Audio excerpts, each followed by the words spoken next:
ஆண்டவராகிய இயேசு கிறிஸ்துவின் இனிய நாமத்தினாலே உங்களை வாழ்த்துகிறேன். மறுபடியும் ஒரு விசை இந்த தொலைக்காட்சி நிகழ்ச்சி மூலம் உங்களை சந்திக்கவும், ஆண்டவரின் திருவார்த்தைகளை பகிர்ந்து கொள்ளவும் ஆண்டவர் கொடுத்த பெரிய கிருபைக்காக ஆண்டவருக்கு நான் மகிமை செலுத்துகிறேன். இப்பொழுதும் கர்த்தர் நம்மோடு பேசும்படியாக தலைகளை தாழ்த்தி ஜெபம் பண்ணுவோம். பரிசுத்தமுள்ள நல்ல பிதாவே, உமக்கு நன்றி செலுத்துகிறோம். எங்கள் ஆண்டவர் இயேசு கிறிஸ்துவின் நாமத்தில் ஜெபிக்கிறோம். கர்த்தாவே, எங்களோடு பேசுவீராக. பரிசுத்த ஆவியானவரின் திருக்கரத்தில் அர்ப்பணிக்கிறோம். இதை கேட்கிற பார்க்கிற ஜனங்கள் மத்தியிலே ஆண்டவரே, உமது வல்லமை உண்டாகட்டும், ஆறுதலும் சமாதானம் உண்டாகும்படி ஜெபிக்கிறேன். கிருபை தாங்கட்டும். எல்லா தடைகள் இயேசுவின் நாமத்தில் விலகுவதாக. இயேசு கிறிஸ்துவின் மூலம் நல்ல பிதாவே, ஆமேன். Price the Lord. ஹல்லேலூயா.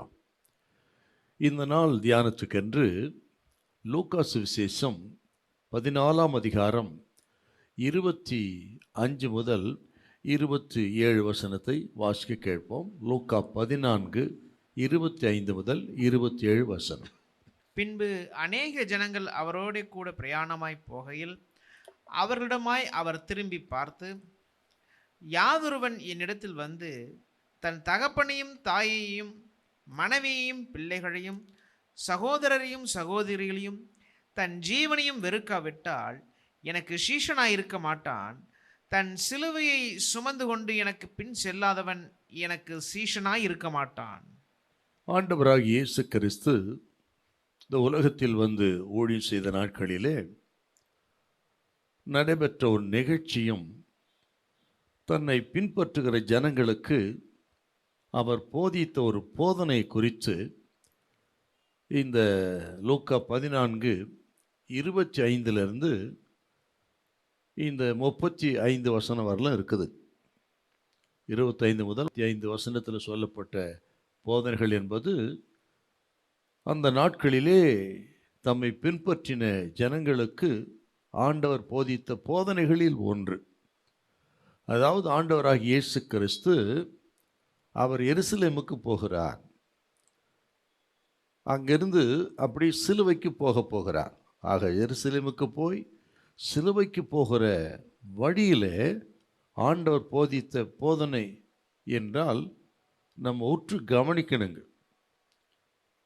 இந்த நாள் செய்தியின் தலைப்பு இயேசுவை உறுதியாய் பிடித்து கொள்ளுங்கள் என்பது தான்.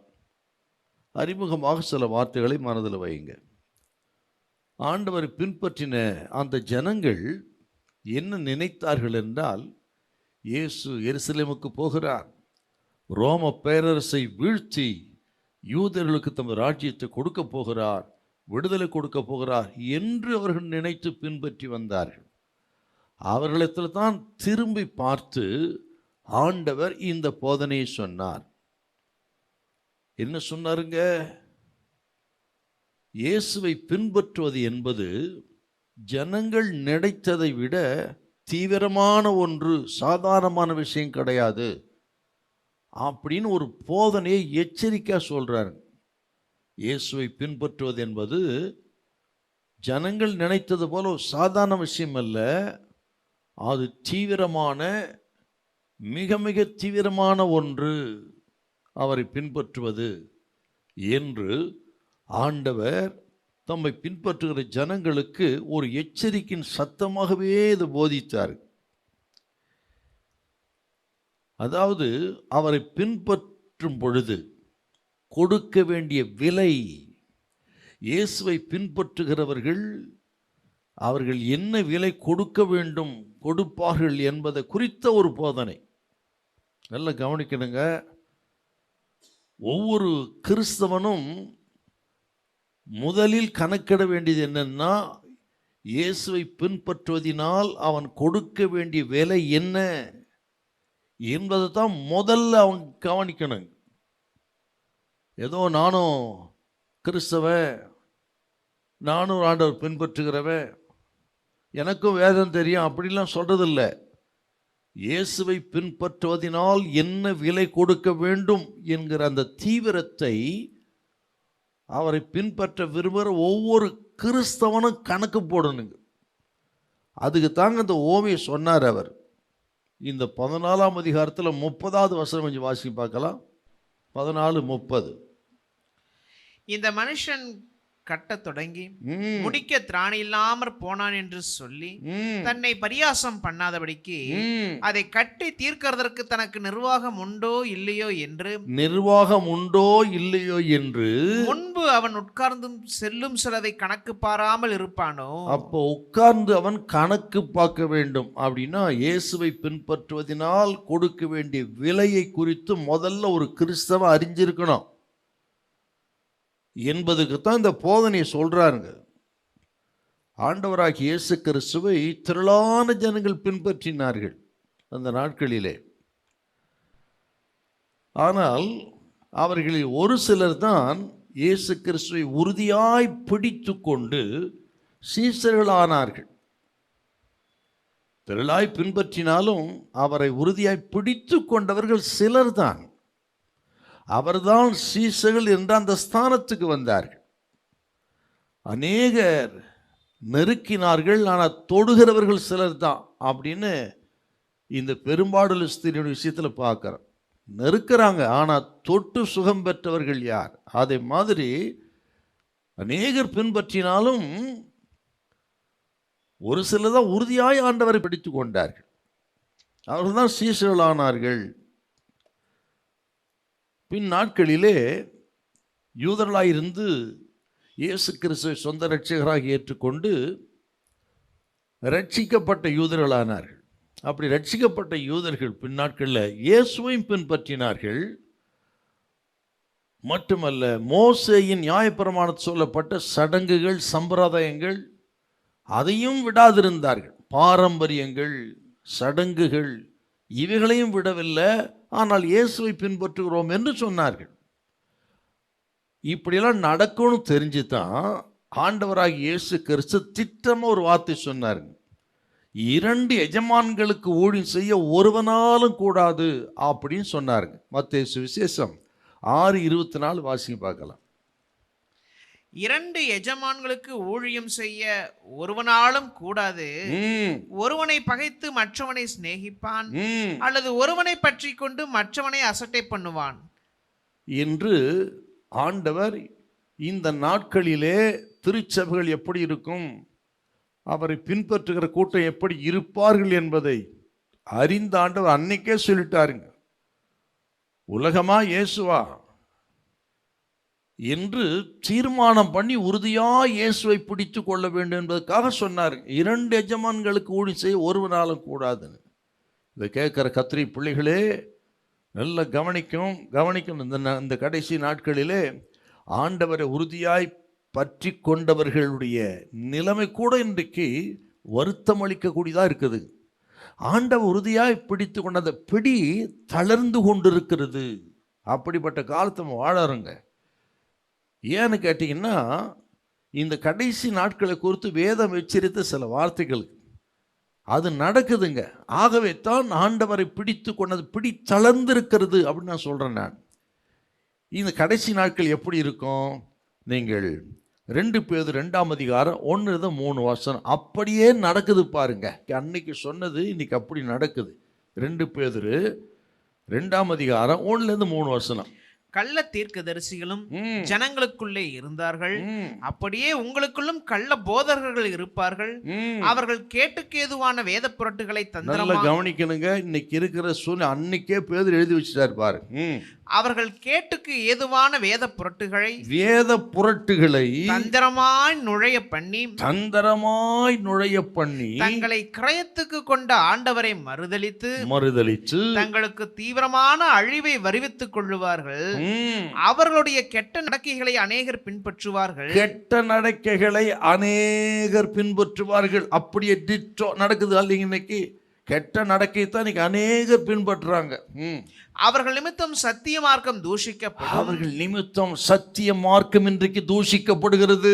பொருளாசை உடையவர்களாய் தந்திரமான வார்த்தைகளால் உங்களை தங்களுக்கு ஆதாயமாக வசப்படுத்திக் கொள்ளுவார்கள். பூர்வ காலம் முதல் அவர்களுக்கு விதிக்கப்பட்ட ஆக்கினை அயர்ந்திராது, அவருடைய அழிவு உறங்காது. பாத்தீங்களா? சத்திய மார்க்கம் தூஷிக்கப்படுகிறது. இன்றைக்கு சத்தியத்தை விட்டு விலகினவர்கள் அதிகமாக இருக்கிறார். ஆகத்தான் பிடி தளர்ந்து விட்டது அப்படின்னு நான் சொன்னேங்க.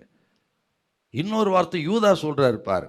யூதாவில் 18வது வசனம். கடைசி காலத்திலே தங்கள் துன்மார்க்கமான இச்சைகளின்படி நடக்கிற பரியாசக்காரர் தோன்றுவார்கள் என்று உங்களுக்கு சொன்னார்களே. பாத்தீங்களா? பரியாசக்காரர்கள் இன்றைக்கு அதிகரித்து விட்டார். எல்லாவற்றையும் பரியாசம் பண்ணுகிறவர்கள். யூடியூபை திறந்தாவ எல்லாவற்றையும் பரியாசம் பண்ணுறது. பரிசுத்தாவிய, அபிஷேகத்தை, அந்நிய பாஷையை, தசம பாகத்தை, இன்னும் என்னெல்லாம் எல்லாவற்றையும் பரியாசம் பண்ணுகிற பரியாசக்காரர்கள் தோன்றிவிட்டார்கள். இது அன்னைக்கே சொல்லிட்டாருங்க அவரு. அது மட்டுமல்ல, வஞ்சிக்கிற ஆவிகளுக்கு அநேகர் இடம் தந்து பின்பற்றுவாள் என்று சொல்லியிருக்காரு. நீங்க 1 தீமோத்தேயு 4ஆம் அதிகாரம் முதல் வசனம் வாசி பார்க்கலாம். 1 தீமோத்தேயு 4:1 வாசிக்கல. ஆகிலும் ஆவியானவர் வெளிப்படையாய் சொல்லுகிறபடி பிற்காலங்களிலே மனசாட்சியில் சூடுண்ட பொய்யருடைய மாயத்தினாலே சிலர் வஞ்சிக்கிற ஆவிகளுக்கும் பிசாசுகளின் உபதேசங்களுக்கும் செவி கொடுத்து விசுவாசத்தை விட்டு விலகி போவார்கள். அப்பா, அப்பவே பவுல் எப்படி எச்சரித்து சொல்லிருக்காரு பாருங்க. வஞ்சிக்கிற ஆவிகளுக்கு இடம் கொடுத்து விசுவாசத்தை விலகி போவார். இன்றைக்கு அப்படியே நடக்குது பாருங்க. பிடி தளர்ந்து கொண்டிருக்கிறது. ஆகவே தான் அப்பன் இயேசு சொன்னார் மத்தேயு 24:24 தெரிந்து கொள்ளப்பட்டு வஞ்சிக்கிற காலம் வரும் என்று எச்சரித்தார் பாருங்க. அது நடக்குதா இல்லையா? எத்தனையோ ஊழியக்காரர்கள் கூட இன்றைக்கு வஞ்சிக்கப்பட்டு போய் கொண்டிருக்கிறார்கள். வஞ்சிக்கப்பட்டு சினிமாவுக்கும் கதைக்கும், பேய் கதைக்கும், கிழட்டு கதைக்கும், நூதனமான உபதேசங்களுக்கும் இன்றைக்கு விழுந்து கொண்டிருக்கிறார்கள். அதை தான் சொன்னாரா, தெரிந்து கொள்ளப்பட்ட வஞ்சிக்கிற காலம். இந்த கேட்கிற கத்திரி பிள்ளைகளை கவனமா இருங்க. நம்ம சுற்றி நடக்கிற நிகழ்ச்சிகள் என்ன, உங்கள் ஆத்மாவை கெடுக்கக்கூடிய, விசுவாசத்தை தளர்ந்து போகக்கூடிய சக்திகள் பெருகி கொண்டிருக்கிறது. அருமையான கிறிஸ்தவர்களே, கத்திரி பிள்ளைகளே, என்ன நடக்குது உலகத்தில்? எப்படிப்பட்ட உலகத்தில் வாழ்கிறோம்? எப்படிப்பட்ட கிறிஸ்தவனுக்கு இருக்கிறது? கவனிக்கணுங்க. ஆகிலும் பவுல் சொன்ன இன்னொரு வார்த்தை இருக்கிறது. ஸ்தோத்திரம். ரோமர் 11:26 வாசித்து பாருங்க. ஸ்தோத்திரம். மீட்பர் சீக்கிரம் சீயோடு இருந்து வரப்போகிறார். ஹல்லேலூயா. வாசி பார்க்கலாம்.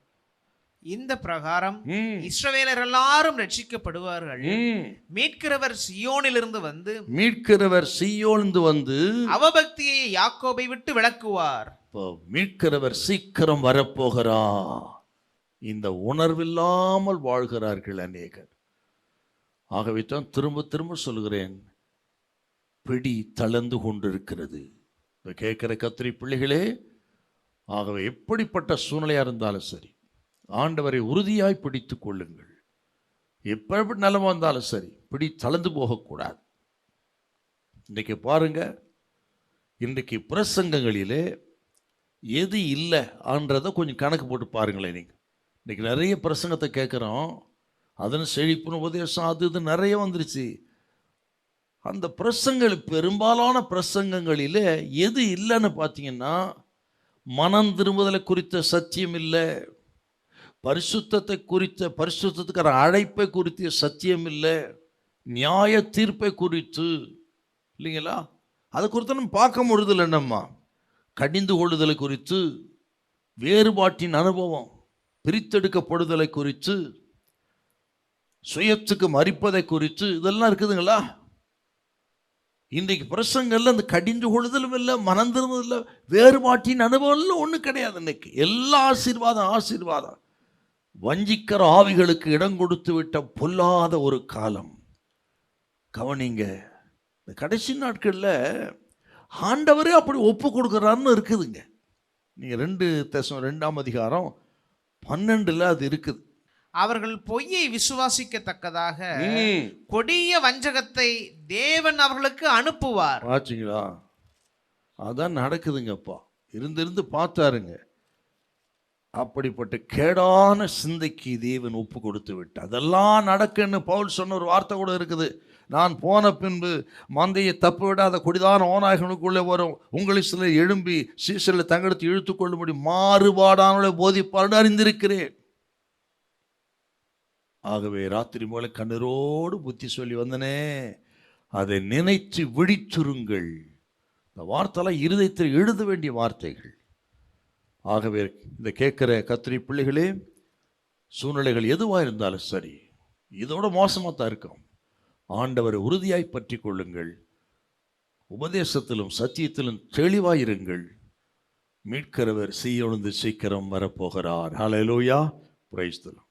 இப்போ லூக்கா 14 வாச அந்த பகுதியில் ஆண்டவர் சொன்ன அந்த ஓமையிலிருந்து ஒரு 3 விஷயத்தை நம்ம பார்ப்போம்.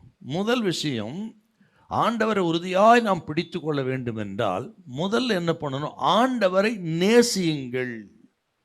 லவ் த லார்ட். ஆண்டவரை நேசியுங்கள். இப்போ 14:26 மறுபடியும் வாசிப்போம்.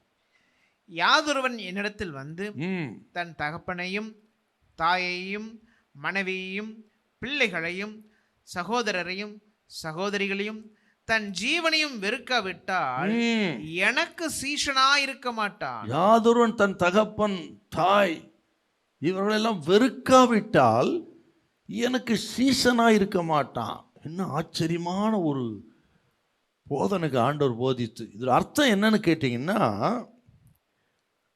இயேசுவின் மீது முழுமையான அன்பு கொண்டிருக்க வேண்டும். அதுதாங்க போதனை. இது ஆண்டவர் மீது முழுமையான அன்பு கொண்டிருக்க வேண்டும். உலக பற்றுகள் ஆசைகள் நம்மை நெருங்கும் பொழுது தான் இயேசுவின் மீது முழுமையான அன்பு கொண்டிருப்பதை நம்ம வெளிப்படுத்த வேண்டும். அதுக்கு தாங்க இதை சொல்றாரு. உலக நட்புகள், உலக போக்குகள், உலக ஆசைகள், இச்சைகள், உலகத்தின் அன்பு நெருக்கும் பொழுது நாம் இயேசுவை முழுமையாய் நேசிக்கிறோம், அவர்களை காட்டிலும் இயேசுவை நேசிக்கிறோம் என்பதை வெளிப்படுத்த வேண்டும். அதுக்கு தாங்க அப்படி சொன்னார். தகப்பனத்தையாவது தாயாவது என்னை காட்டிலும் அதிகமாக நேசிக்கிறவனுக்கு பாத்திரம் இல்லைன்னு அதுக்கு தான் சொன்னாருங்க. இல்லைன்னா இங்கே பெற்றோரை வெறுக்க வேண்டும் அப்படின்னா என்ன? பெற்றோரை விட்டுட்டு வெறுத்துருன்னு அர்த்தம் கிடையாது. என்ன அர்த்தம் அப்படின்னா, உங்களுக்கு அவருடைய பிரமாணமே நம்ம மீறினா போயிடும்.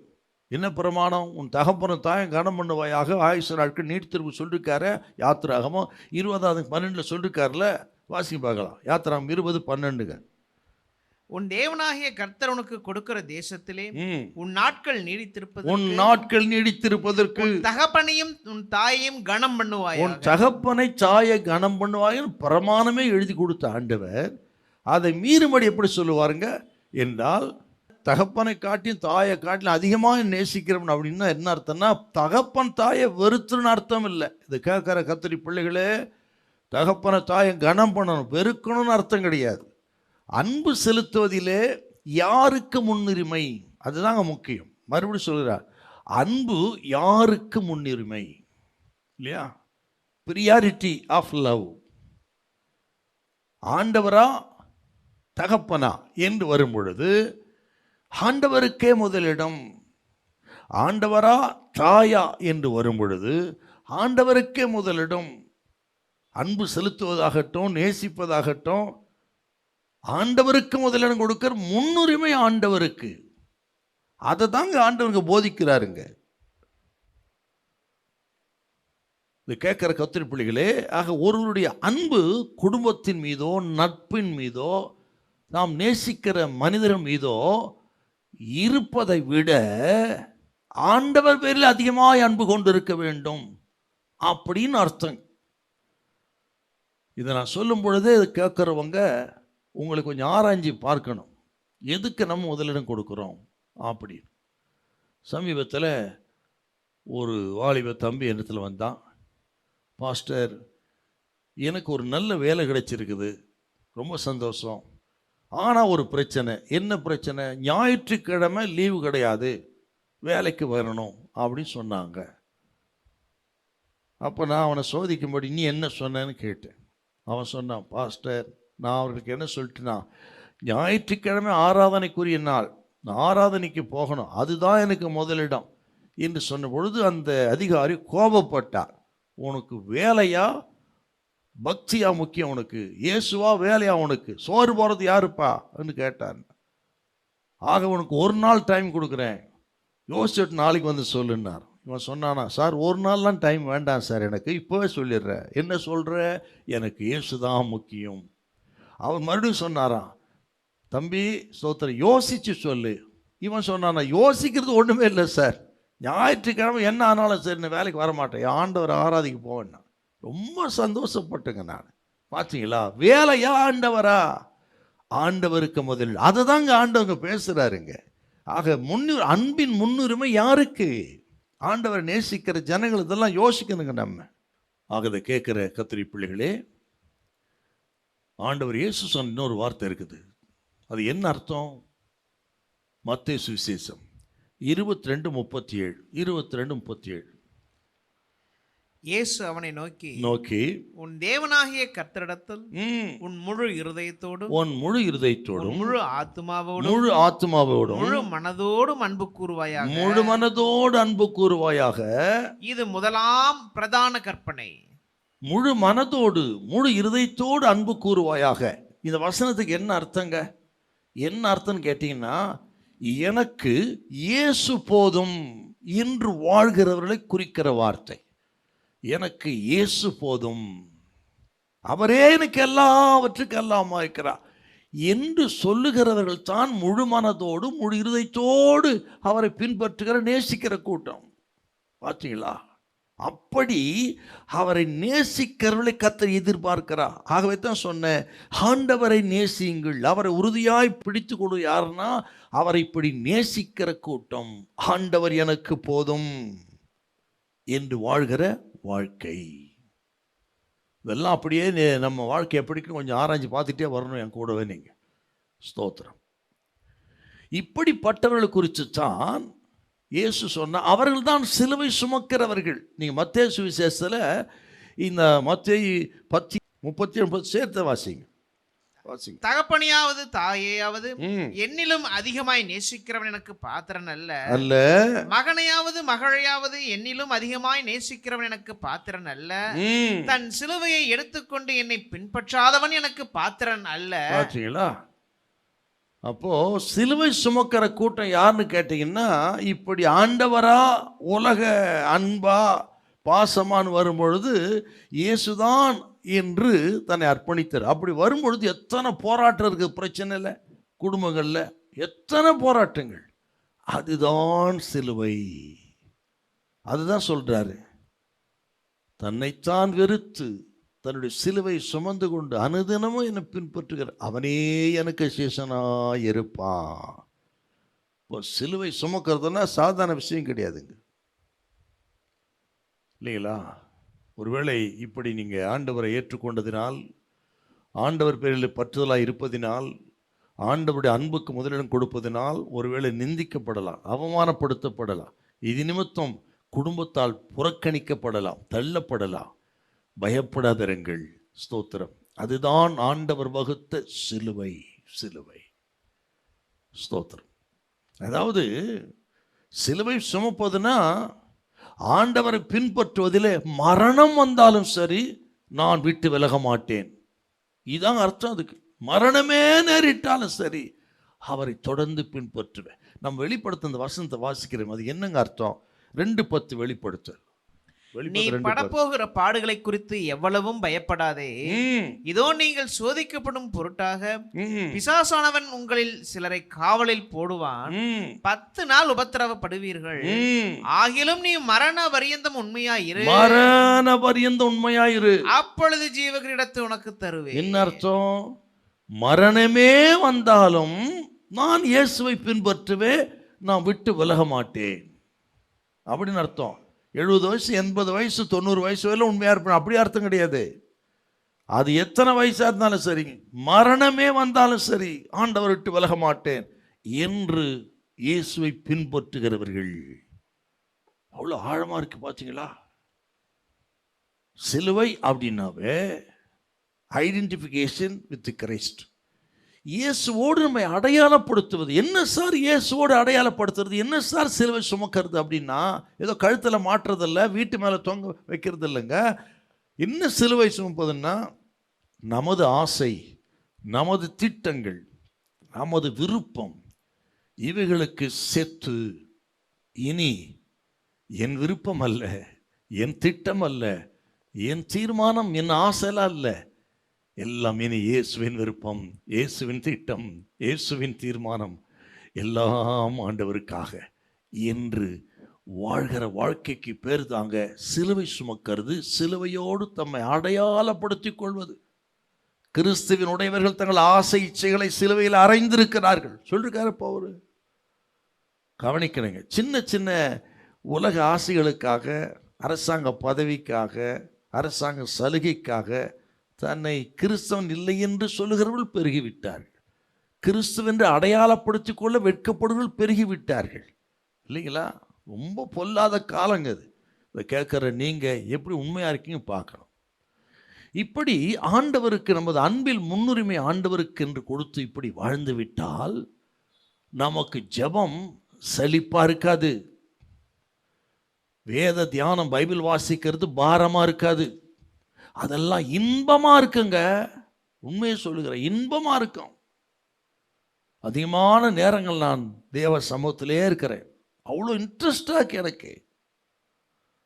ஆகவே இப்படி ஆண்டவருக்காக வாழ ஒப்பு கொடுத்துட்டா, ஆகவே தான் சொன்ன ஜெபம் சலிப்பாக இருக்காது, வேத தியானம் போர் அடிக்காது. அந்த நேரங்களெல்லாம் காந்த சக்தி இழுத்துக்கொள்வது போல இழுத்துக்கொள்ளும், அவ்வளோ இன்ட்ரெஸ்டாக இருக்குது. பக்தர்லாம் நீங்கள் வாசித்து பாருங்க, எத்தனை பேர் உங்களுக்கு அடையாளம் காட்டினாங்க. சங்கீதம் 16:6 பக்தர் என்ன சொல்கிறாருங்க? சங்கீதம் 16:6 வாசிங்க பார்க்கலாம். நேர்த்தியான இடங்களில் எனக்கு பங்கு கிடைத்தது, ஆம் சிறப்பான சுதந்திரம் எனக்கு உண்டு. பார்த்தீங்களா? எது? தேவ சமூகம். தேவ சமூகத்தை அப்படி சொல்றாருங்க அவர். நேர்த்தியான இடங்களில் பங்கு கிடைத்தது. அதே இதில் பாருங்க 11 வாசிங்க பார்க்கலாம். ஜீவ மார்க்கத்தை எனக்கு தெரியப்படுத்துவீர், உம்முடைய சமூகத்தில் பரிபூர்ண ஆனந்தமும், உமது சமூகத்திலே பரிபூர்ண ஆனந்தமும், உம்முடைய வலது வருஷத்தில் நித்திய பேரின்பமும் உண்டு. அவர் சமூகம் பேரின்பம். ஓ, அனுபவித்த பக்தர்கள் எப்படிலாம் வாழ்ந்திருக்கிறாங்க பாருங்க. ஆகவே தான் சொன்னேன், ஆழமான அன்பு கொண்டு விட்டால், முன்னுரிமை கர்த்தருக்கு கொடுத்து விட்டால் அந்த நேரங்கள் நமக்கு இனிமையாக இருக்கும். ஏன்னா ஜெபங்கிறது நாம் ஆண்டவரோடு பேசுறது, வேத தியானம் ஆண்டவர் நம்மோடு பேசுறது, நாம் பேசுவது அவர் நம்மோடு பேசுவது. இது இனிமையான நேரமாக தானே இருக்கும். ஆகவே அப்படிப்பட்ட ஆழமான அன்புக்கு நாம் திரும்ப வேண்டும். அப்படி ஆண்டவரிடத்தில் ஆழமான அன்பு கொண்டு விட்டால் இந்த நேரங்களெல்லாம் நமக்கு இனிமையாக இருக்கும், இனிமையாக இருக்கும். அப்படி இல்லைன்னா தாங்க ஜபத்தை விட்டுட்டு தியானத்தை விட்டுட்டு தேவையில்லாத அரசியல் கதை பேசுறது, மொபைலு, இன்ஸ்டாகிராமு, அது இதுன்னு சொல்லி ஒன்றுத்துக்கு உருப்படாத நேரத்தை செலவழிக்கிறது ஆண்டவரை நேசிக்காதோட விளைவு அது. அது நீங்கள் உரசி பார்க்கணும். நீங்கள் இன்னைக்கு ஒரு வசனத்தை சொல்லி அடுத்த குறிப்பு, பக்தன் மோசே சொன்ன வார்த்தையை யாத்திராகம் 33:18 கொஞ்சம் வாசிங்க. 33:18. அப்பொழுது அவன், உம்முடைய மகிமையை எனக்கு காண்பித்தருளும் என்றான். மோசேக்கு எவ்வளோ பிரச்சனை இருந்துக்குங்க. 20 லட்சத்துக்கு அதிகமான ஜனத்தை 40 வருஷம் வனாந்தத்தை நடத்தின பக்தன். அந்த 20 லட்சம் மக்களை யாருங்க? வணங்கா கழுத்துள்ளவர்கள், பிடரி நரம்பு இரும்பு அப்படின்னு வருது. அப்படிப்பட்ட ஜனங்களை 40 வருஷம் நடத்துறாரு. எத்தனை பிரச்சனை இருக்கும் அவருக்கு. ஒரு சின்ன சபை நடத்துறதுக்கு எத்தனை பிரச்சனை, சின்ன குடும்பத்தை நடத்த எத்தனை பிரச்சனை இருக்கும். அவர் என்ன ஜெபம் பண்ணிக்க? ஆண்டவரே இந்த பிரச்சனையை பாரு, அந்த பிரச்சனையை பாரு, அதான் ஜெபம் பண்ணிக்கணும். ஆனால் அவர் சொல்கிறாப்பா, ஆண்டவரே முத மகிமை எனக்கு காண்பித்தர். இதில் இன்ட்ரெஸ்டாக என்னென்னா, அதே அதிகாரத்தில் நீங்கள் 33ஆம் அதிகாரத்தில் 11 வாசிங்க. ஏற்கனவே அவர் இப்போ தான் ஆண்டவரோடு முகமுகமாக பேசியிருக்காருங்க. இருக்கா? வாசிங்க. ஒருவன் தன் சிநேகிதனோட பேசுவது போல கர்த்தர் மோசையோட முகமுகமாய் பேசினார். அப்படி முகமுகமா பேசியிருக்காருங்க. எவ்வளோ பாக்கியம். அதுலேயும் அவர் திருப்தி இல்லையா? இப்போ சொல்றாரு, உமது மகிமை எனக்கு காண்பித்தருளும். எத்தனை பக்தனுக்கு ஆண்டவர் மேல அன்பு இல்லையா? ஆண்டவருக்கு முதலிடம் பாருங்க. இதை கேட்கிற கத்திரி பிள்ளைகளே, அப்படிப்பட்ட ஒரு ஸ்தானத்துக்கு நம்ம வந்து ஆண்டவரை நேசிக்கிறவர்கள் தான் உறுதியாய் பிடித்து கொள்ளுகிறவர்கள். பவுல் எத்தனை வார்த்தை சொல்றாருங்க. கிறிஸ்துவை அறிகிற அறிவின் மேன்மைக்காக எல்லாவற்றின் நஷ்டமும் குப்பையுமாக விட்டே, எப்படியாகிலும் மரித்தோர்ந்து உயிரோடு எழும்புவதற்கு தகுதியாகும்படிக்கு எல்லாவற்றின் நஷ்டம் என்று எண்ணினேன். எத்தனை சொல்லட்டேன் இல்லையா? கிறிஸ்துவின் அன்பு என்னை நெருக்கி ஏவுகிறது.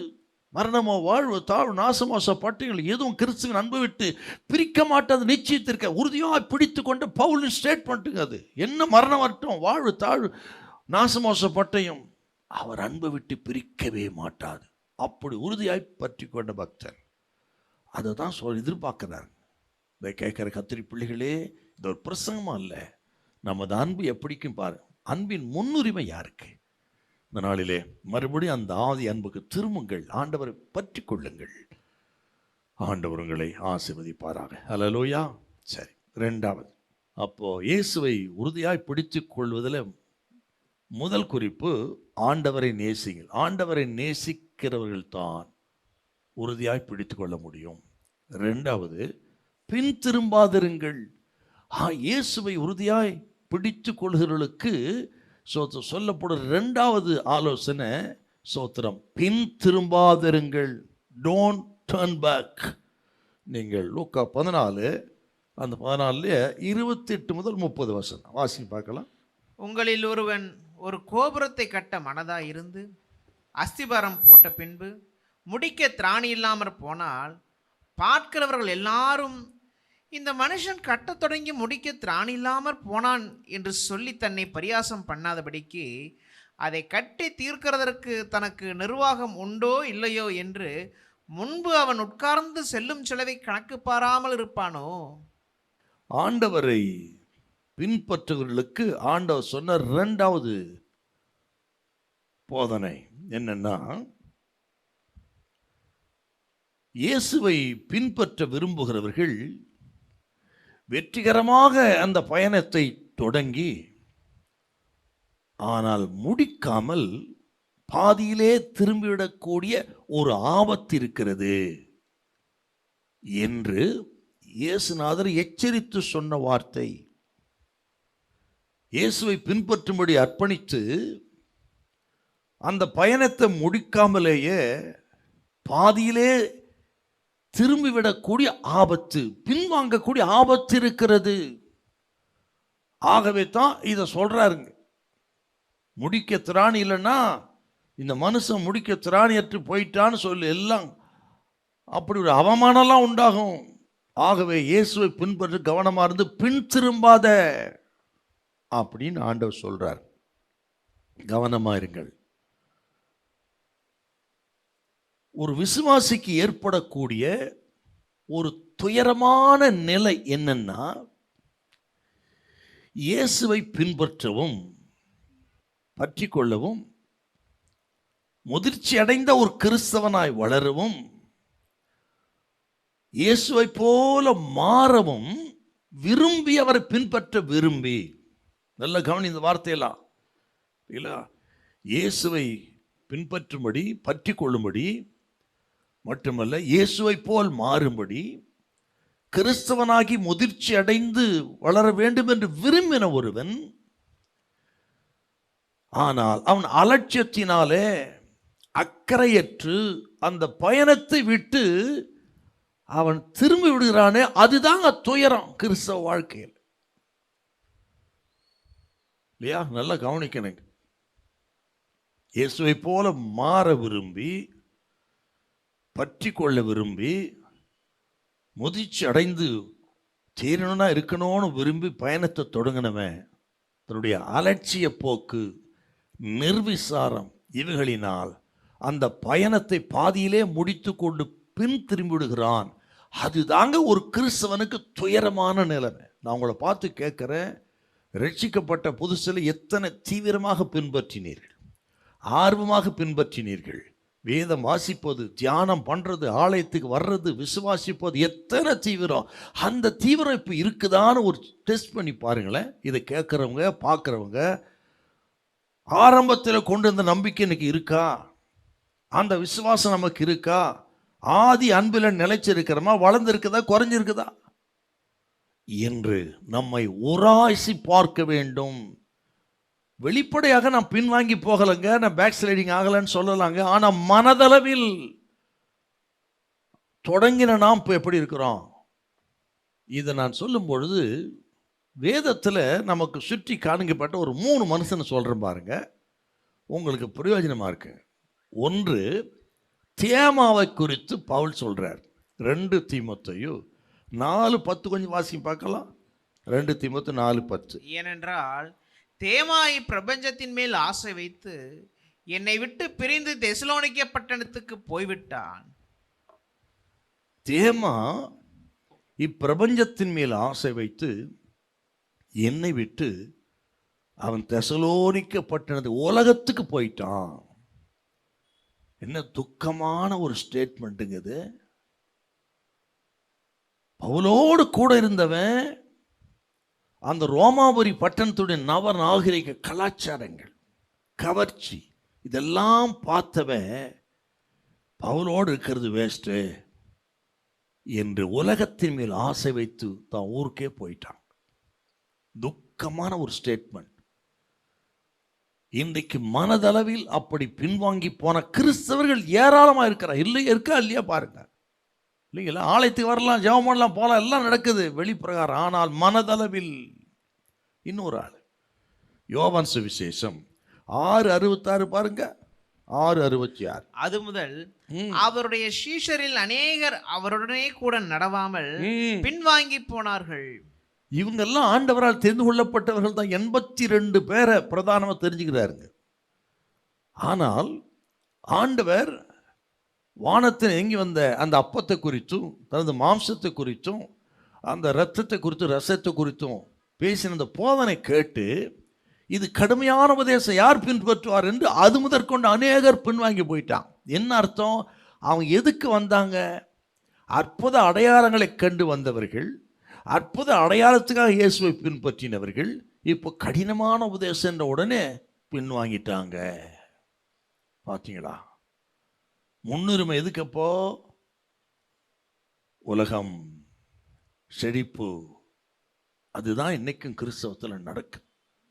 இயேசு உறுதியாய் பற்றி கொள்ள முடிவெடுத்து, இல்லைங்களா, இயேசுவை போல வாழணும் அப்படின்னு முடிவெடுத்து இயேசுவை பின்பற்றினவர்கள் அலட்சிய போக்கு, நிர்விசாரம் இவர்களினால் பாதியிலே போய்விடுவாங்கன்னு எச்சரித்தார. இவங்க தாங்க அதெல்லாம். இதை கேட்குற கத்திரி பிள்ளைகளே, நாம் எப்படி இருக்கோன்னு கொஞ்சம் பாருங்க. இந்த ஆபத்து கிறிஸ்துவ வாழ்க்கை இருக்குன்னு சொல்லி உணர்ந்த பவுல் சொன்ன சில வார்த்தைகளை நான் உங்களுக்கு சொல்ல விரும்புகிறேங்க. அது ரொம்ப முக்கியம், ரொம்ப ரொம்ப முக்கியம். கிறிஸ்தவ வாழ்க்கை என்பது என்ன அப்படின்னு அவரே சொல்றாரு. கிறிஸ்தவ வாழ்க்கை ஒரு யுத்த களம், பேட்டில் ஃபீல்டு அப்படி சொல்றாரு.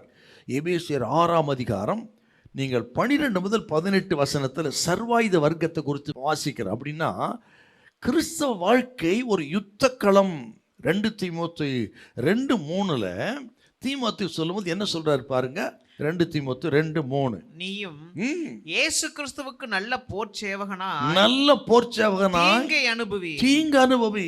அப்போ கிறிஸ்தவ வாழ்க்கை ஒரு போர் சேவகனை போன்ற வாழ்க்கை, சோல்ஜரை போல வாழ்க்கைங்க கிறிஸ்து. அதுதான் யுத்த காலம் சொன்ன. ஆகவே தான் அவரே சொல்றார் 2 தீமோத்தேயு 4:7 நல்ல போராட்டத்தை போராடினேன், ஓட்டத்தை முடித்து விசுவாசத்தை காத்துக்கொண்டு. நல்ல போராட்டம், அது யுத்தம் தான் வருதுங்க.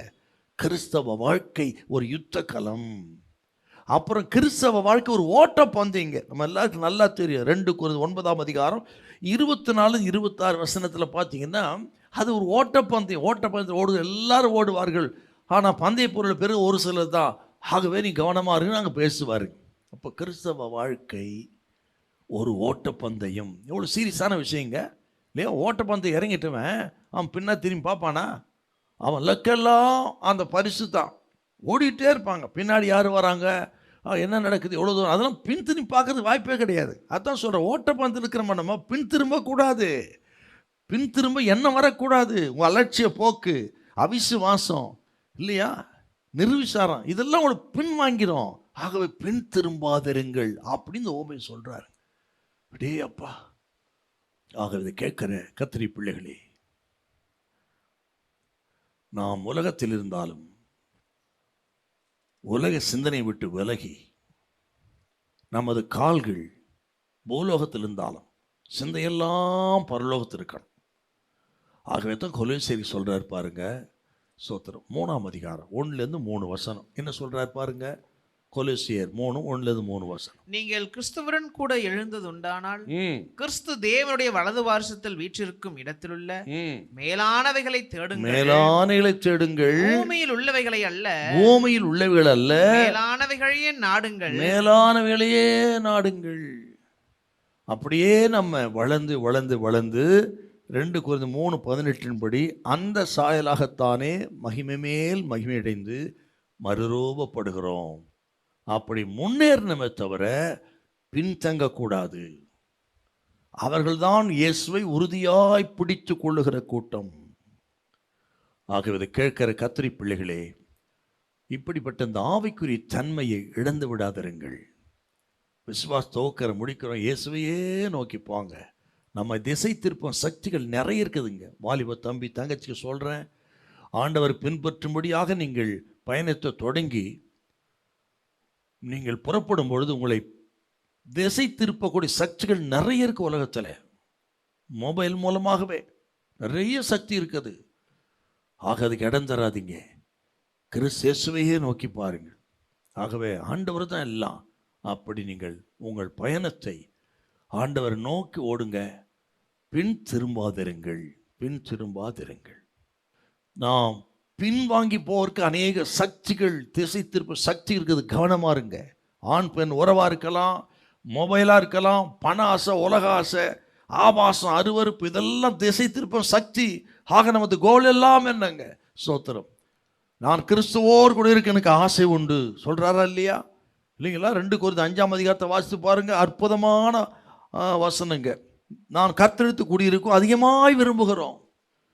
இதெல்லாம் ஏன் அப்படி சொல்கிறேன்னா, நம்ம ஆசை, விருப்பம் இதெல்லாம் ஆண்டவர் பேரிலே, அவர் இருக்கிற இடத்தின் பேரிலே இருக்கணும். அதுக்கான பிடி தளர்ந்து கொண்டிருப்பதினால்தான் இது ஸ்ட்ராங்காக நினைப்பூட்ட வேண்டியதாக இருக்கிறது. இயேசு கிறிஸ்துவை உறுதியாய் பிடித்து கொள்ளுங்கள். உறுதியாய். பவுலுடைய வாழ்க்கையை பார்த்தீங்கன்னா அது சொல்லி அடுத்த குறிப்புங்க. ஒரு மேய்ப்பனுக்கு இருக்க வேண்டிய இருதயம் பவுலுக்கு இருந்ததுங்க இல்லையா? அவரால் ஸ்தாபிக்கப்பட்ட சபை, மந்தை, அவரால் வழிநடத்தப்பட்ட மந்தை, அவருக்கு அந்த மந்தையின் மீது இருந்த அந்த மேய்ப்பனுக்குரிய இருதயம் ஆச்சரியமானதுங்க. எதுக்கு அந்த இருதயம் இருக்கிறதுனால ஒருத்தனும் பின்வாங்கி விடக்கூடாதுன்னு தீவிரமா இருக்கிறாருங்க. அதில் சில வசனத்தை வாசிப்போமே. அவர் சொல்கிறார் பாருங்க. ஐயோ, என்ன அருமையான வசனங்க அதெல்லாம். 2 கொரிந்தியர் 11:29 பாருங்க. 2 கொரிந்தியர் 11:29. ஒருவன் பலவீனன் ஆனால் நானும் பலவீனனாகிறது இல்லையோ? ஒருவன் இடறினால் என் மனம் எரியாதிருக்குமோ? என் மனம் எரியாதிருக்குமோ? இடறினால போர்த்தம் பின் வாங்கிட்டான். என் மனம் எரியாதிருக்குமோ? பதறாருங்க. ஆகவே நீங்கள் 2 கொரிந்தியர் 11:2 பார்த்தீங்கன்னா சொல்றாரு பாருங்க. கிறிஸ்தியன் ஒரே புருஷனுக்கு நியமிக்கப்பட்ட கற்புள்ள கன்னிகையா இருக்கீங்க. ஆகவே கவனமா இருங்க. உங்க பொசிஷன் என்ன? மணவாட்டி, ஆண்டவருக்கு நியமிக்கப்பட்டவர்கள். ஆகவே பின் திரும்பி பார்க்காதீங்க. ஆக நிறைய வசனத்தை பாருங்க. ஸ்தோத்திரம். நீங்கள் நிலைத்திருந்தால் நாங்கள் பிடித்திருப்போம். உங்களுக்காக ஜீவனை கொடுத்து ஆயத்தமா இருக்கிறோம். உங்களுக்காக ராத்திரி மகனும் வேண்டிக் கொள்கிறோம். திரும்ப திரும்ப இதான் மேய்ப்பனுக்கு ஒரு இருதயம்னு சொன்னேன். ஊழியர்கள் கவனிக்கணுங்க. இதெல்லாம் அந்த இருதயம் நமக்கு இருக்கணும். ஒரு ஆள் இடறி போனாலும் அந்த இருதயம் பற்றி எரியணுங்க. ஆகவே இதை கேட்கிற கத்திரி பிள்ளைகளே, கொஞ்சம் சீர்தூக்கி பார்த்து, ஒருவேளை ஆண்டவர் விட்டு தூரமாய் போயிருந்தா பின்வாங்கி போகிறது உங்களோடு கர்த்தர் பேச மறுபடியும் வரும்படி, மந்தைக்கு வரும்படி ஆண்டவர் அழைக்கிறார். ஆண்டவர் சொன்ன ஒரு வார்த்தையை வாசித்து அடுத்த குறிப்பு. ஆண்டவர் அற்புதமாக சொன்னார் பாருங்க. லூக்கா எழுதின சுவிசேஷம் 9ஆம் அதிகாரம் 62 சொன்னார் பாருங்க. எல்லாரும் நம்ம பேசுவோம், ஆனால் என்ன சென்ஸ் சொல்லிருக்காருங்க. லூக்கா 9:62. அதற்கு இயேசு கலப்பையின் மேல் தன் கையை வைத்து பின்னிட்டு பார்க்கிற எவனும் தேவனுடைய ராஜ்யத்துக்கு தகுதியுள்ளவன் அல்ல. பார்த்தீங்களா? அவர் ராஜ்யத்துக்கே தகுதி இல்லை, பின்னிட்டு பார்க்கிறவன். ஆகவே தான் பின் திரும்பாதிருங்கள். விசுவாச துவக்கிற முடிக்கிற இயேசுவையே நோக்கி நியமிக்க பாதையில் பொறுமையாய் ஓடுங்கள். ஆகவே எத்தனை சோதனை வந்தாலும் நமது கோல், நமது லக்கு எல்லாம் இயேசு அவர் நியமித்த பரலோக ராஜ்யம். அந்த லக்கிலே உறுதியாயிருங்கள். பின்னானவங்களை மறந்து முன்னான நாடி தேவன் அழைத்த பரமழைப்பின் பந்தய பொருளுக்கு லக்கை நோக்கி நான் தொடர்கிறேன். அப்படி இந்த உலகத்தில் இருந்தாலும் நமது ஆசை, வாஞ்சை, விருப்பம், நோக்கம், நமது டெஸ்டினேஷன் எல்லாம் ஆண்டவரும் பரலோக ராஜ்யம் என்பதை நீங்கள் ஒரு விஷயம் கூட மனதில் வைத்து உங்கள் பயணத்தை தொடங்குங்கள். முடிவு மகிமையாக இருக்கும். ஹல்லேலூயா, பிரைஸ் தி லார்ட். மூன்றாவது, ஆண்டவர் இயேசுவை பிடித்து கொள்கிற அந்த விஷயத்தில் மூன்றாவது காரியம், பிசாசுக்கு எதிர்த்து நில்லுங்கள். லூக்கா 14 31, 32, 33 வாசியம் பார்க்கலாம். அன்றியும் ஒரு ராஜா மற்றொரு ராஜாவோடு யுத்தம் செய்ய போகிற போது தன்மேல் 20,000 சேவகரோடு வருகிற அவனை தான் 10,000 சேவகரை கொண்டு எதிர்க்க கூடுமோ கூடாதா என்று முன்பு உட்கார்ந்து ஆலோசனை பண்ணாமல் இருப்பானோ? கூடாது என்று கண்டால் மற்றவன் இன்னும் தூரத்தில் இருக்கும் போதே ஸ்தானாபதிகளை அனுப்பி சமாதானத்துக்கானவைகளை கேட்டுக்கொள்வானே. அப்படியே உங்களில் எவனாயிலும் தனக்கு உண்டானவைகளை எல்லாம் வெறுத்து விடாவிட்டால் அவன் எனக்கு சீஷனாய் இருக்க மாட்டான். ஒரு ராஜா யுத்தத்துக்கு போகும் பொழுது எதிர்த்து வருகிற அந்த ராஜாவின் பலத்தை அறிந்து கொள்வதற்கு முன்பு உட்கார்ந்து கணக்கு பார்க்க வேண்டும். தனக்கு திராணி இருக்குதா இல்லையா, அந்த ராஜாவை எதிர்ப்பதற்கு தனக்கு திராணி இருக்கிறதா, நமது படைபலம் அவன் படைபலத்துக்கு இணையாக இருக்கிறதா என்று அவன் உட்கார்ந்து பார்க்கணுங்க அப்படின்னு சொல்றார். இப்படி அர்த்தம் என்ன? ஒரு ராஜா வருகிறான் அப்படின்னா சாத்தான் ஒரு பலசாலி. அவனை எதிர்க்கிற நாம் நமக்கு பலன் இருக்கிறதா, எதிர்க்க முடியுமா, எதிர்ப்பதற்கு என்ன செய்ய வேண்டும் என்று நாம் உட்கார்ந்து கணக்கு பார்க்கணுங்க, இல்லைங்களா? சாத்தான் ஒரு பலசாலி தான். நீங்க வாசித்து பாருங்க. 1 பேதுரு 5:8 என்ன வாசிக்கிறோம்? 1 பேதுரு 5:8 தெளிந்த புத்தியுள்ளவர்களாய் இருங்கள், விழித்திருங்கள், ஏனெனில் உங்கள் எதிராளியாகிய பிசாசானவன் கெர்ச்சிக்கிற சிங்கம் போல் எவனை விழுங்கலாமோ என்று வகை தேடி சுற்றித் திரிகிறான். பிசாசு யாருன்னு கேட்டீங்கன்னா அவன் சிங்கத்தை போன்றவன். சிங்கம் அல்ல, சிங்கத்தை போன்றவன், பலசாலின்னு அர்த்தங்க. லூக்கா 11:21 ஆண்டவர் இயேசுவே சொல்றார். 11:21 பாருங்க. ஆயுதம் தரிந்த பலவான் தன் அரமனையை காக்கிற போது அவனுடைய பொருள் பத்திரப்பட்டிருக்கும். இந்த ஆயுதம் தரித்த பலவான் என்பது பிசாசை குறிக்குதுங்க. அவனிலும் அதிக பலவான் என்பது இயேசுவை குறிக்கிறது. இப்போ அவன் யாருன்னா ஆயுதம் தரித்த பலவான், அவன் சிங்கத்தை போன்றவன்.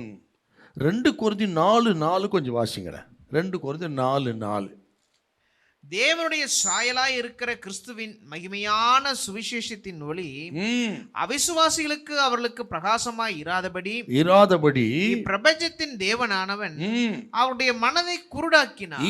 பிரபஞ்சத்தின் தேவனானவன் அப்படி அவன் ஒரு பலசாலி தான்.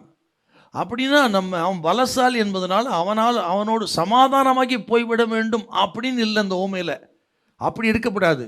இந்த ஓமையில ஸ்தோத்திரம் கணக்கு பார்க்கணும்ன்றது தான் இந்த ஓமையோட அர்த்தம். ஒவ்வொரு ஓமைக்கும் அதற்கு மைய கருத்து என்னன்னு பார்க்கணும். இளையகுமார் ஓமையா அதில் மனம் திரும்புறதுக்கு தான் இம்பார்ட்டன்ஸ் கொடுக்குறேன். அதே போல் இங்கே பார்க்கணும், கணக்கு பார்க்கணும். அப்படின்னா நமக்கு என்ன பலன் இருக்கிறது, பிசாசை எதிர்க்க முடியுமா, எதிர்க்கக்கூடிய பலன் இருக்கிறது. உட்கார்ந்து ஜபத்துக்கு உபவாசத்துக்கு திரும்பி விசுவாசத்தில் பலப்பட்டு எதிர்க்கக்கூடிய பலனை பெற்றுக்கொள்ளணுங்க. அதை தான் ஆண்டவர் சொல்கிறாரு. அப்போ உனக்கு தோல்வி இருக்காது. இன்னும் சொல்ல போனால் அவன் பலவான் தான், ஆனால் நம்ம எதிர்த்து ஜெயிக்க முடியும். எப்போ? நம்ம பலத்தினால இல்லை, நம்மோடு இருக்கிற ஆண்டவர் பலத்தினால். அவர் யாருன்னா அவர் பலசாலி, அவனிலும் பலவான் ஆண்டவர் இயேசு, இல்லைங்களா? அவரோடு இருக்கிற சேனை மகா பெரிய சேனை, கோடான கோடி தூதர்கள் உண்டு. ஒரே ஒரு தூதன் ஒரே ராத்திரியில் 1,85,000 பேரை கொண்டு போட்டான்னா அப்போ ஆண்டவர் இயேசு சொல்றாரு பாருங்க, நான் பிதாவை வேண்டிக் கொண்டால் 12க்கு அதிகமான லேகியோன் தூதர்கள் அனுப்ப மாட்டேன்னு நினைக்கிறேன் அப்படின்னா 1,85,000 இன்ட்டு நீங்கள் 12ஆல் வகுத்து பாருங்க, நீங்கள் 6,000 இன்ட்டு 12 ப்ளஸ் அதை 1,85 வகுத்து பாருங்க, நீங்கள் இந்த உலகத்தில் இருக்கிற ஜனத்தொகையில் 2 மடங்கு வருது. அத்தனை பலசாலியான தூதர்கள் இருக்கிறார்கள். அவ்வளோ பராக்கிரமசாலி ஆண்டவர், சேனைகளின் கர்த்தர், யுத்தத்தில் வல்லவர், பராக்கிரமசாலியை கர்த்தர். அவர் நம்மோடு இருக்கிறார்.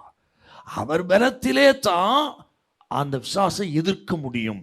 ஆகவே நீங்கள் உபவாசத்துக்கு ஜெபத்துக்கு திரும்பி ஆண்டவர் பலத்தில் நில்லுங்கள், எதிர்த்து நில்லுங்கள். அப்பொழுது அவன் விட்டு ஓடி போவான். இப்படி உறுதியாய் ஆண்டவரை பிடித்து கொள்ள வேண்டும். நீங்கள் பழைய ஏற்பாட்டில் பார்த்தீங்கன்னா, இதை நம்ம தியானிக்கிறதுக்கு பழைய ஏற்பாடு சில வார்த்தைகளை வாசிக்கணுங்க. நீங்கள் யோசுவா 23:9-10 வாசிங்க. யோசுவா 23:9-10. கர்த்தர் உங்களுக்கு முன்பாக பெரியவைகளும் பலத்தவைகளுமான ஜாதிகளை துரத்தி இருக்கிறார். கர்த்தர் துரத்தி இருக்கிறார். இந்நாள் மட்டும் ஒருவரும் உங்களுக்கு முன்பாக நிற்கவில்லை. உங்களில் ஒருவன் 1000 பேரை துரத்துவார். உங்கள் தேவனாகிய கர்த்தர் உங்களுக்கு சொன்னபடி அவர்தாமே உங்களுக்காக யுத்தம் பண்ணுகிறார். ஒருவன் 1000 பேரை, லேவியராகமம் 26:7-8 வாசித்து பாருங்க. ஒருவன் 1000 பேரை, 2 பேர் 10,000 பேர் துரத்துவாங்க. எந்த பலம்? நம்ம பலம் இல்லை, ஆண்டவர் அவர்களோடு இருக்கிறதுனால. இருந்தால் அத்தனை பலத்தை கொடுக்கிறார். அப்படிப்பட்ட இயேசு நம்மோடு கூட இருக்கிறார். ஆகவே இதை கேட்கிற கத்திரி பிள்ளைகளே, பில்லி சூனிய கட்டுகளா, போராட்டமா, பிசாசின் போராட்டமா? ஆக பிசாசு மனிதன் மூலம் வருகிறானா? கவலைப்படாதீர்கள், பயப்படாதீர்கள், பின் தங்கி விடாதீர்கள், பின் வாங்காதீங்க. ஆண்டவர் பலத்தை சார்ந்து கொள்ளுங்கள், விசுவாசத்தை எதிர்த்து நில்லுங்கள், பிசாசுக்கு எதிர்த்து நில்லுங்கள். அப்பொழுது அவன் விட்டு ஓடி போவான்னு யாக்கோபு 4:7 இருக்குல்ல. ஆகவே ஆண்டவர் பலத்தினால, விசுவாசத்தினால எதிர்த்து நில்லுங்கள், பின் திரும்பாதீங்க. இயேசுவை உறுதியாய் பற்றி கொள்ளுங்கள். அப்பொழுது நமக்கு ஜெயம் உண்டாகும். சரிங்க, இப்போ இன்னொரு விஷயம் கூட. சாத்தான் ஏன் சார் நம்ம எதுக்குறான்? கிறிஸ்தவர்களை சாத்தான் ஏன் எதுக்குறான்? ஏன் எதுக்குறான்னா, நம்மளை யாருன்னு ஆண்டவர் வச்சுக்கிறாருன்னா, அவர் இரத்தத்தால் மீட்கப்பட்ட ஆசாரியர்களும் ராஜாக்களுமாக நம்ம ஆக்கி வைத்திருக்கிறார் இல்லையா? வெளிப்படுத்த 1:6 வாசிக்க பார்க்கலாம். 1:6. நம்மிடத்தில் அன்பு கூர்ந்து நமது ரத்தத்தினாலே நம்முடைய பாவங்களை நம்ம கழுவி தம்முடைய பிதாவாகிய தேவனுக்கு முன்பாக நம்மை ராஜாக்களும் ஆசாரிகளுமாக்கின அவருக்கு. இயேசு தம் ரத்தத்தினால் நம்ம எல்லாம் சாதாரணமா கடந்த பாவிகள், அக்கிரமா கடந்த நம்ம எல்லாம் பிடித்து சாத்தான் சேனை இருந்த அவரை வெளியே கொண்டு வந்து ஆசாரியர்களும் ராஜாக்கள் மாத்திட்டாருங்க. அதுதாங்க அவனுக்கு வெறுப்பு. அது மட்டுமல்ல, ஆண்டவர் இயேசு பூமிக்கு வரப்போறார். ரகசியம் இல்லாமல் எடுத்துக்கொள்ளப்பட்டு மத்திய ஆகாயத்தில் இருப்போம். 2ஆம் வருகையாக மறுபடியும் வரப்போறார். வரும்போது அவரோடு கூட நாம் வருவோம். அது யூதா சொல்றாருங்க. யூதா ஒரு வார்த்தை இருக்கு பார்த்தீங்களா? யூதா 1:14 கொஞ்சம் வாசிங்க பார்க்கலாம். ஆதாமுக்கு 7ஆம் தலைமுறையான ஏனோக்கும் இவர்களை குறித்து இதோ எல்லாருக்கும் நியாய தீர்ப்பு கொடுக்கிறதுக்கும் அவர்களில் அவபக்தி உள்ளவர்கள் யாவரும் அவபக்தியாய் செய்து வந்த சகல அவபக்தியான கிரிகளின் நிமித்தம் தமக்கு விரோதமாய் அவபக்தியுள்ள பாவிகள் பேசின கடின வார்த்தைகள் எல்லாவற்றின் நிமித்தமும் அவர்களை கண்டிக்கிறதற்கும் 1000 தமது பரிசுத்தவான்களோடு கூட கர்த்தர் வருகிறார் என்று முன்னறிவித்தார். அப்ப நம்ம மறுபடியும் ஆண்டவர் இயேசுவோடு கூட வரப்போகிறது வந்து அந்தி கிறிஸ்துவன் அவனது சேனை இல்லையா, கள்ள தீர்க்கதரிசி ஆக மிருகம் பிசாசு இவ்வளவு யுத்தம் பண்ணி ஆண்டவர் அவர்களை நிர்மூலமாக்குவார். அதுக்கு அவரோடு வருவோம். இது தாங்க அவனுக்கு வெறுப்பு.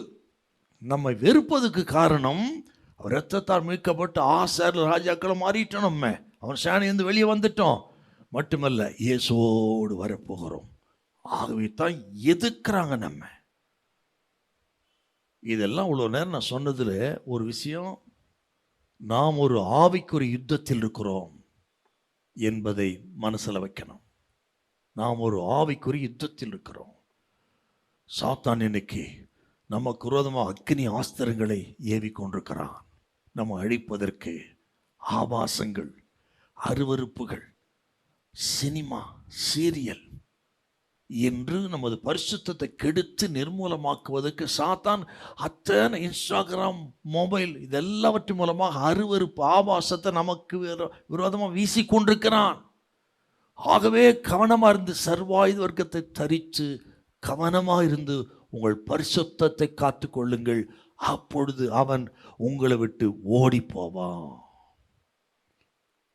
கடைசியா சாத்தானை எதிர்ப்பதுக்கு ஒரு ஆயுதம் இருக்குது.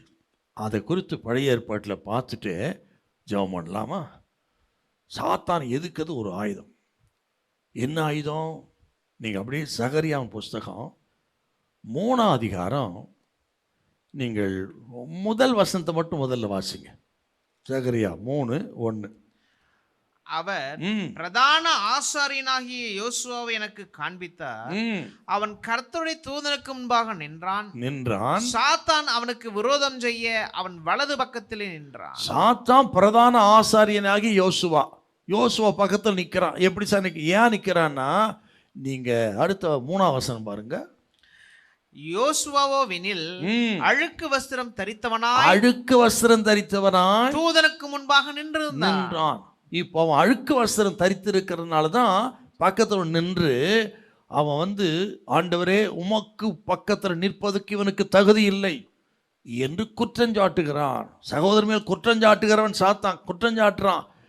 யோசுவன் பக்கத்தில் நிற்கிறதுக்கு தகுதி இல்லை ஆண்டவரே. ஏன்னா அழுக்கு வஸ்திரங்கிறது இஸ்ரவேல் ஜனத்தின் பாவத்தை குறிக்கிறது.